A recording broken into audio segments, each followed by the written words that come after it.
बहुत समय पहले की बात है। उत्तर दिशा में अमरगढ़ नाम का एक समृद्ध राज्य था, जहां के राजा वीरेंद्र सिंह अपनी वीरता और न्यायप्रियता के लिए प्रसिद्ध थे। वे केवल तलवार के बल पर ही नहीं, बल्कि अपनी दूरदृष्टि और बुद्धिमानी से भी राज करते थे। उनकी रानी अदिति अपूर्व सौंदर्य की मूर्ति थी, किंतु उनकी असली विशेषता उनकी कुशाग्र बुद्धि और निडरता थी। अमरगढ़ के लोग अपनी रानी को उतना ही प्रेम और सम्मान देते थे जितना अपने राजा को। सुखद जीवन में अचानक आया संकट। अमरगढ़ में सब कुछ शांतिपूर्ण चल रहा था, जब अचानक एक दिन दक्षिण दिशा से समाचार आया कि पड़ोसी राज्य नागरधन का राजा भानु प्रताप अमरगढ़ पर आक्रमण करने की तैयारी कर रहा है। भानु प्रताप क्रूर, लोभी और अहंकारी था।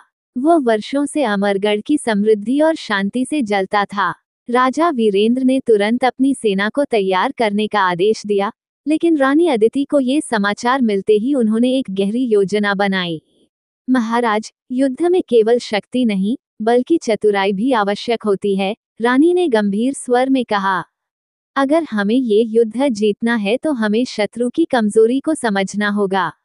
रानी का साहसिक निर्णय। रानी अदिति ने अपनी एक विश्वासपात्र दासी मालिनी को साथ लिया और एक साधारण ग्रामीण स्त्री का वेश धारण कर नागरधन की ओर चल पड़ी।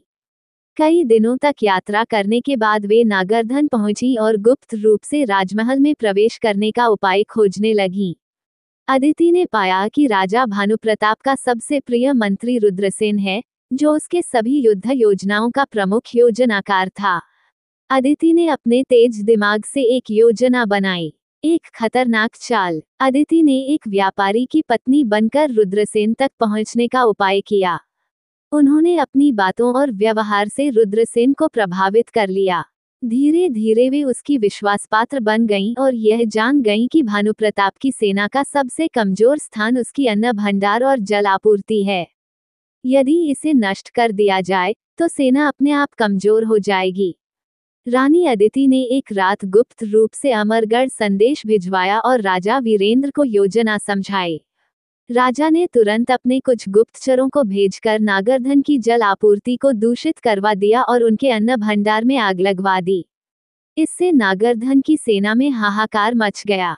युद्ध और जीत। जब भानु प्रताप ने अमरगढ़ पर आक्रमण किया, तो उसकी सेना पहले से ही दुर्बल थी।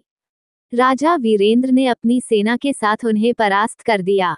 भानु प्रताप को बंदी बना लिया गया और नागरधन अमरगढ़ के अधीन आ गया।